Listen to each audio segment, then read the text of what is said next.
안녕하십니까, 오종훈입니다. 지금 영종도에 나와 있는데요, 랜드로버가 최근에 선보인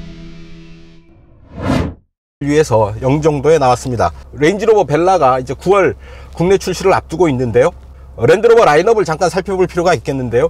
레인지로버, 그리고 스포츠, 이보크, 이렇게 라인업을 이루고 있었죠. 스포츠와 이보크 사이에 이 벨라가 투입되게 됩니다. 판매 가격 먼저 살펴보시죠. 모두 7개 트림으로 되어 있는데, 벨라 9,850만원서부터 1억 1,610만원까지 가격대를 형성하게 됩니다. 3개의 엔진 모델이 있는데요, D240 그리고 D300, 여기 D240과 300은 디젤 모델이고요, P380 모델이 있습니다. P는 페트롤을 의미하겠죠. 가솔린 엔진입니다. 각 모델에 들어가 있는 숫자가 그 차의 출력이 되겠습니다. 최고 출력이 될 텐데요, D240은 최고 출력 240마력, 지금 시승하는 D300은 최고 출력 300마력 모델이 되겠습니다. P380은 380마력이 되겠죠. 가솔린 엔진이고요. 오늘 시승할 차는 레인지로버 벨라 D300. 시장에 새로 투입된 벨라가 과연 어느 정도의 성능, 어느 정도의 어떤 그 편의 장치를 갖고 있는지 시승을 통해서 직접 경험해 보도록 하겠습니다. 자, 스티어링 휠 보시죠. 하나, 둘, 약 2.5회전 2.5회전 하게 되는데요, 차체의 길이가 4,803mm에 달합니다. 거의 5m에서 약 20cm 정도 부족한 크기인데요, 상당히 덩치가 큰 편임에도 불구하고 약간 타이트한 그런 조향비를 가졌습니다. 자, 시동을 걸게 되면 이렇게 센터 표시의 모니터가 이렇게 30도 정도 기울면서 드러나게 되죠. 실내가 상당히 환한 컬러를 적용을 했습니다. 밝은 아이보리색을 적용을 했는데요, 들어오면서 기분이 싹 아주 좋아집니다. 환한 실내가 주는 그런 청량감, 이런 부분들 느낄 수 있겠고요. 가죽 시트, 그리고 블랙 유광으로 마무리한 센터 페이샤, 그리고 그 아래에 들어와 있는 로터리 기어 레버, 이런 부분들이 실내 인테리어의 포인트를 이루고 있는데요, 상당히 고급스럽습니다. 깔끔하고요. 레인지로버의 성격을 보자면 어떤 그 프리미엄 시장의 니치마켓을 노리는 그런 브랜드였죠. 차종이 많지 않고요, 상당히 고급 시장에서도 판매량으로 승부하는 게 아니라 그런 프리미엄 브랜드에서 선택된 소수만을 위한 틈새 시장을 공략하는 브랜드였는데, 이제 전략을 조금 바꾼 듯 합니다. 프리미엄 매스 마켓을 지향한다고 할까요? 점점 그 판매 볼륨도 늘어나고, 거기에 맞춰서 판매 모델도, 모델 가지수도 점차 늘려가고 있습니다. 레인지로버 브랜드에서 나오는 4번째 차종이 되죠. 레인지로버 하나만 있다가 거기에 스포츠가 투입이 됐고요, 그리고 이보크가 있었고, 그리고 이보크와 스포츠 사이에 이 차 벨라가 이제 시장에 투입됐습니다. 한국 시장에서도 랜드로버가 거의 빅5 안에 들어갈 그런 브랜드로 자리 잡고 있죠. 특히나 한국 시장에서 큰 인기를 얻고 있는 것 같습니다. 자, 인테리어 잠깐 보시면 상당히 고급스럽고 밝은 그런 인테리어를 적용을 하고 있고요, 무태 안경처럼 테두리가 없는 이런 룸미러를 통해서 후방 시야도 정확하게 확보를 할 수 있겠습니다. 좌우 사이드 미러도 큰 사이즈는 아닌데요, 후방 시야를 확보하기에는 큰 무리가 없을 듯 합니다. A필러가 상당히 두텁고 입체적으로 나와 있네요. 상당히 그 바깥으로 튀어나와 있고, A필러에도 에어덕트가 설치되어 있네요. 그리고 상당히 두터운 B필러가 자리 잡고 있습니다. 상당히 버튼류들은 최소화되어 있는데요, 그 가운데서 상당히 기능적으로 작동하도록 이런 모니터와 유기적으로 연결되어 있고요, 음성인식 버튼이 있네요. 명령을 말하세요. 97.3 FM 97.3 FM으로 주파수를 맞춥니다. 네, 이렇게 음성인식을 제대로 이해하는 것 같고요, 내비게이션과 미디어, 그리고 전화, 이렇게 이런 기능들을 수행을 할 수가 있고요, 그리고 화면 각도, 디스플레이 테마, 이런 부분들도 설정을 할 수가 있습니다. 내비게이션, 전화, 동영상, 블루투스 보고 다 들을 수 있고요, 이렇게 차의 앞뒤 부분을 카메라를 통해서 확인을 할 수가 있습니다. 자, 이제 출발을 하도록 하죠.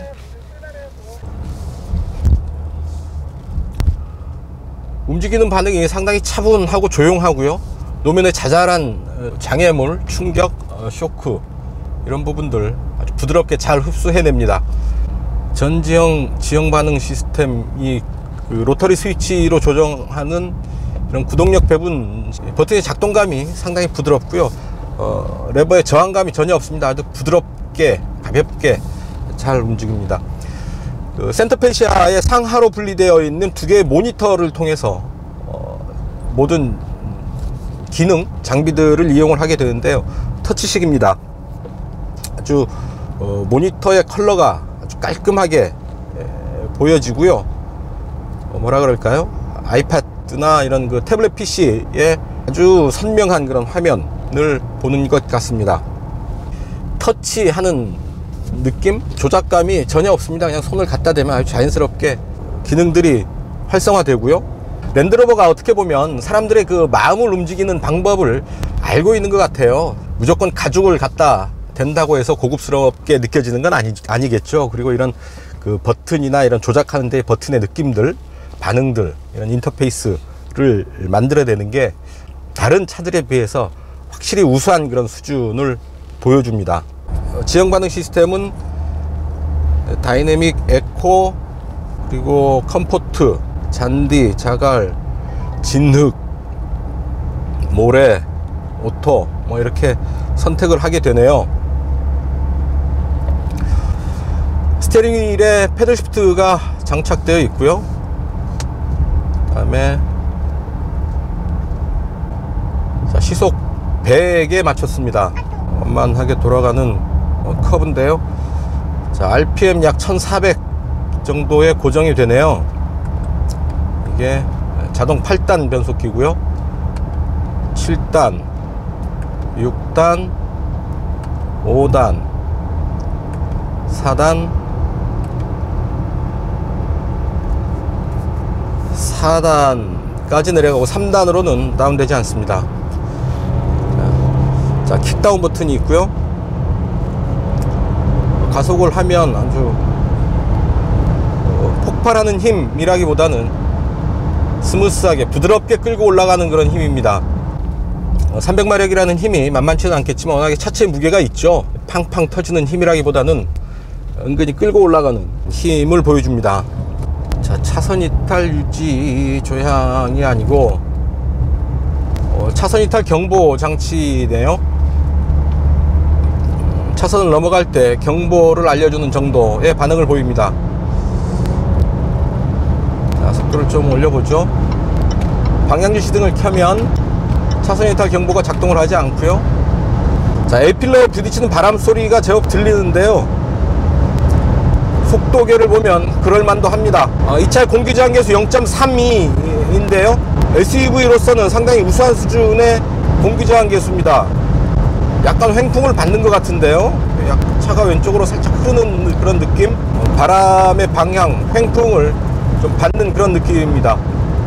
A필러와 프론트 윈드실드를 통해서 어느 정도 바람의 저항, 바람 소리가 들려오고요. 시속 100, 120 정도의 속도에서 아주 편안한 그런 움직임이네요. 일상 주행 영역에서는 매우 편안한 승용차 같은 그런 느낌을 받을 수도 있겠다라는 생각이 듭니다. 랜드로버가 이 차의 어떤 그 지향성을, 컨셉을 온로드 지향의 SUV로 잡았다고 하죠. 랜드로버 특유의 오프로드를 지향하기보다는 이 차를 조금 더 온로드에 적합하게 만들어서 좀 더 스포티한, 다이나믹한 주행을 즐기기에 적합할 듯 합니다. 그렇다고 오프로드를 못 달리는 건 아니겠죠. 역시 랜드로버의 피를 속일 수는 없지 않겠습니까? 최저 지상고가 251mm에 달하고요. 650mm 깊이의 도강 능력을 가졌습니다. 물 깊이가 65cm 정도의 높이의 물은 그냥 무리 없이 건너갈 수 있다라는 얘기죠. 그리고 전지형 지형 반응 시스템을 비롯한 이런 차원이 다른 사륜구동 시스템을 갖추고 있어서 오프로드에서도 충분한 그런 능력을 갖고 있다고 미루어 짐작할 수 있습니다. 그럼에도 불구하고 오늘 그 랜드로버는 시승 코스에서 오프로드를 뺐습니다. 넣지 않았고요. 오프로드에서 뽐내고 싶은 것보다는 온로드에서 좀 더 다이나믹한 성능, 민첩한 성능을 뽐내고 싶었던 게 아닌가 생각해 봅니다. 자, 어댑티브 크루즈 컨트롤로 소개를 했는데요. 차는 어댑티브 크루즈 컨트롤은 아니고 그냥 크루즈 컨트롤을 적용을 했을 뿐입니다.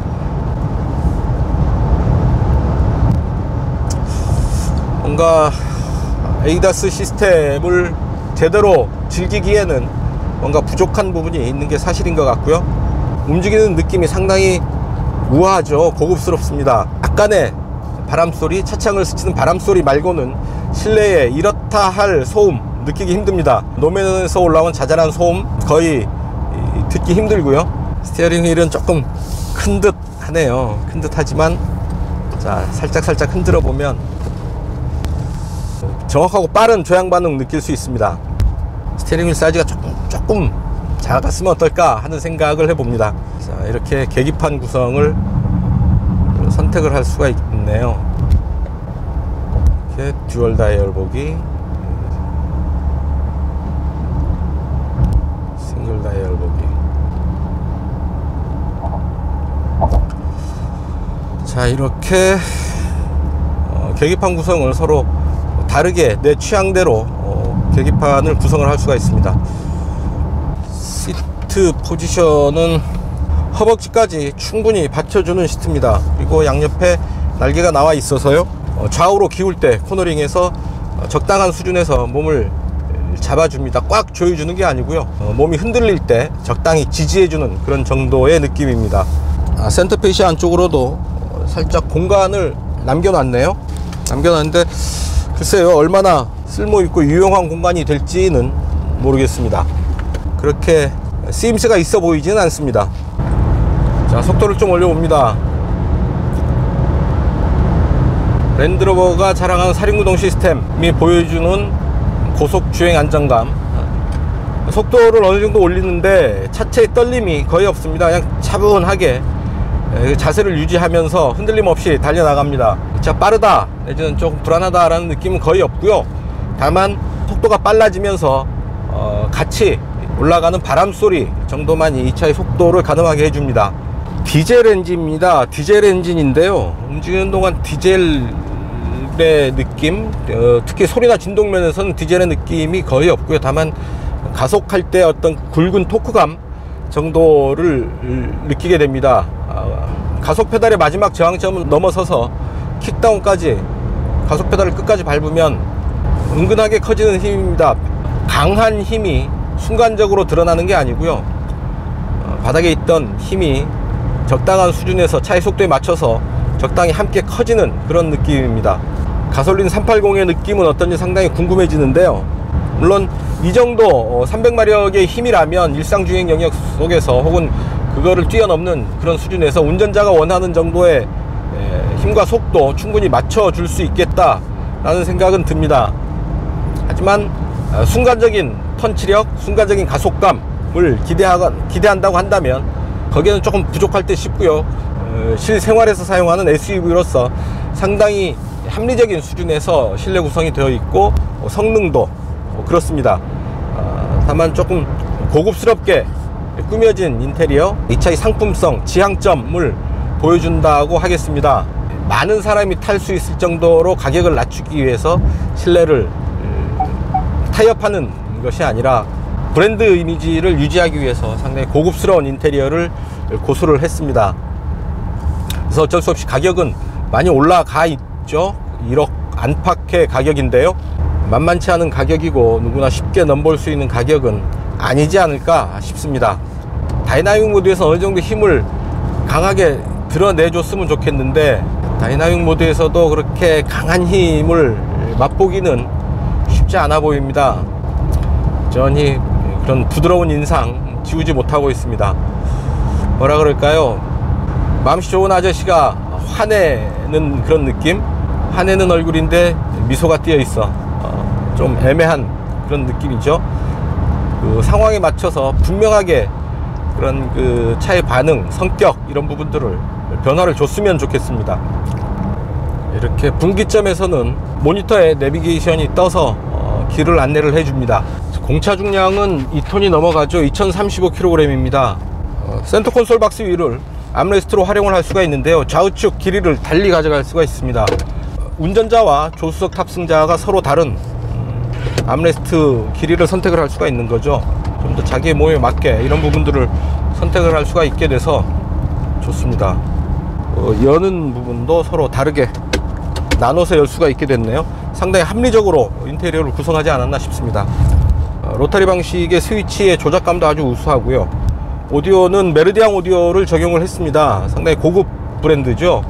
소리가 어느 정도일까요? 보도의 정하연 기자. 보도의 정하연 기자 말고 문재인 대통령이 을지 훈련 시작에 맞춰 모든 정부 93.9. 관계자와 군장병 FM 93.9. 정확히 이해하지 못했습니다. 명령을 말하세요. FM 93.9. 못 들었습니다. 또한 노은말이라고 말하여 자세한 설명을 들을 수 있습니다. 자, 이제 잡음이 섞이니까, 달리는 중에 잡음이 섞이니까 못 듣는 것 같은데요.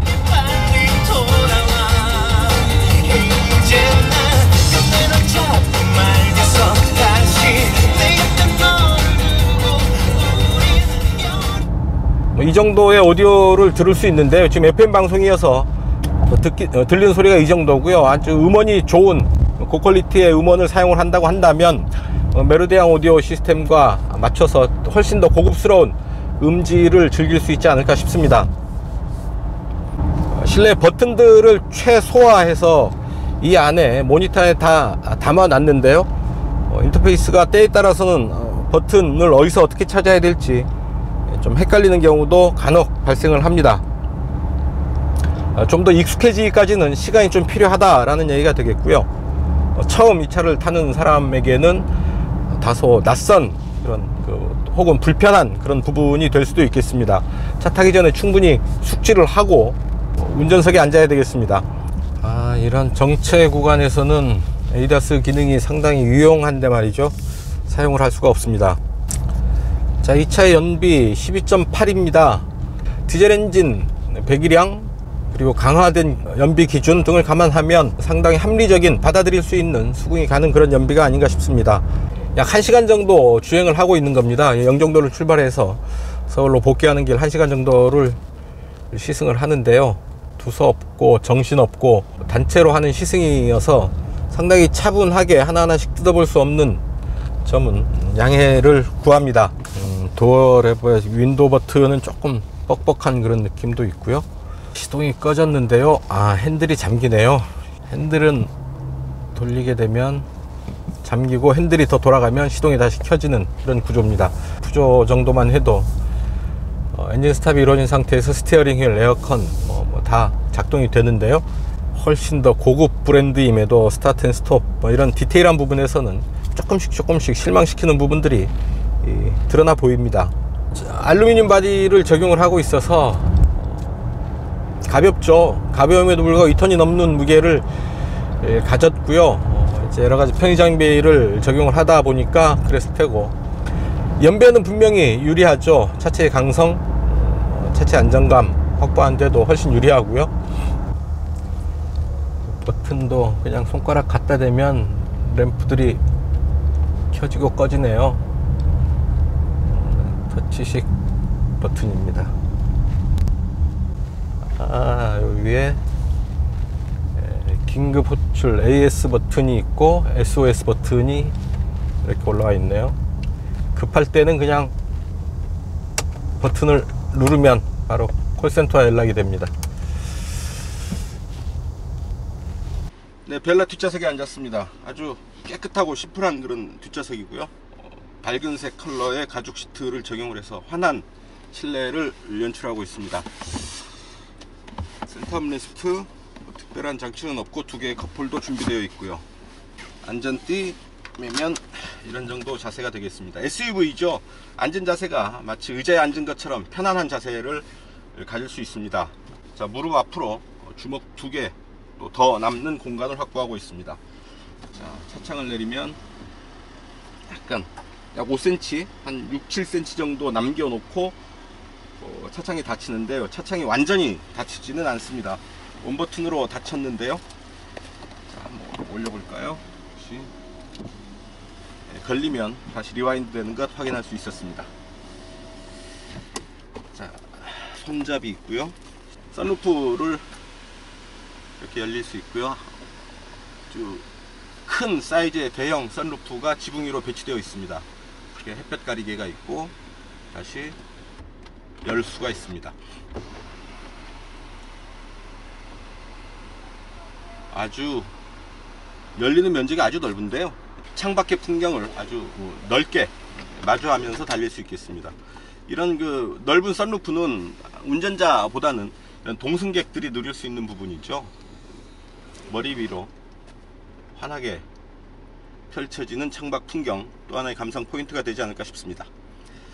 자, 센터 터널이 아주 높게 솟았습니다. 이렇게 손바닥 높이까지 솟아 올라와 있는데요. 역시 SUV, 사륜구동 SUV일 때는 어쩔 수 없는 부분이겠죠. 네. 단도직입입니다. 변속 레버 옆에 있는 수납함의 작동이 상당히 부드럽지 않습니다. 딱딱하고요. 손으로 힘을 줘야지 이게 작동을 하고, 이 작동하는 느낌도 그렇게 고급스럽지 않습니다.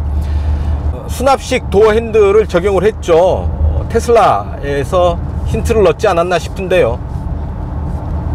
다가서면 도어 핸들이 드러나고 닫으면 들어가야 되는데, 계속 승객이 안에 들어와 있는 뒤에도 도어 핸들이 그냥 드러나 있는 채로 남아 있습니다. 조금 마무리가 아쉬운 부분이겠죠. 들어와서 승객이 모두 차에 타면 도어 핸들도 원래의 자리로 수납되어 들어가는 게 맞지 않은가 싶은데, 늘 서 있을 때 계속 드러나 있는 그런 수납식 도어 핸들을 보는 게 조금 민망합니다. 상당히 인색합니다. 1억 전후의 가격을 받고 있는데도 불구하고 편의 장비를 너무 아끼지 않았나 하는 생각을 하게 되는데요. 이를테면 어댑티브 크루즈 컨트롤이 아니고 차선 유지 조향 보조 장비도 아닙니다. 그냥 정해진 속도로만 갈 수 있는 크루즈 컨트롤의 차선 이탈 경보 장치, 레인 디파처 워닝 시스템 정도만 적용을 해서 뭔가 그 편의 장비를 최고 수준으로 적용하지 않았습니다. 차의 가격, 브랜드의 이미지 정도를 본다면 최고를 지향해야 맞을 것 같은데요. 거기에 비해서 조금 인색했습니다. 좀 아끼지 않았나 하는 생각이 듭니다.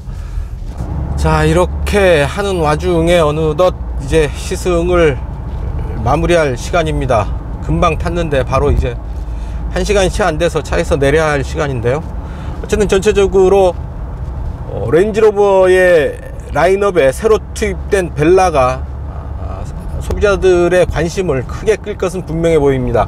상당히 인테리어가 고급스럽고요. 확 들어와서 앉는 순간 야, 이 차 사고 싶다 라는 마음을 딱 들게 만들어주는 그런 고급스럽고 재미있는 인테리어입니다. 특히 센터페시아와 계기판을 주변으로 뭔가 모르게 좀 현대적인 세련된 좀 첨단 이런 이미지를 주는 그런 부분이 있고요. 상대적으로 성능은 무난한 편입니다. 2.0 디젤 엔진이 보여주는 300마력의 힘, 아주 이 차의 무게와 견져서 저스트 파워 딱 좋은 정도의 힘을 갖추고 있다라고 보이고요. 익스테리어와 인테리어가 소비자의 마음을 확 끌어당기는 그런 맛이 있는 것과 비교를 해본다면 디자인이 성능에 앞선다 라고 얘기를 할 수가 있을 듯 합니다. 상당히 부드러운 디젤 엔진이네요. 그리고 여유있는 실내 공간, 그리고 고급스러움, 이런 부분 정도로 벨라를 마무리할 수 있지 않을까 싶습니다. 오늘 시승은 여기까지입니다. 지금까지 저는 오토다이어리 호종훈이었습니다. 감사합니다.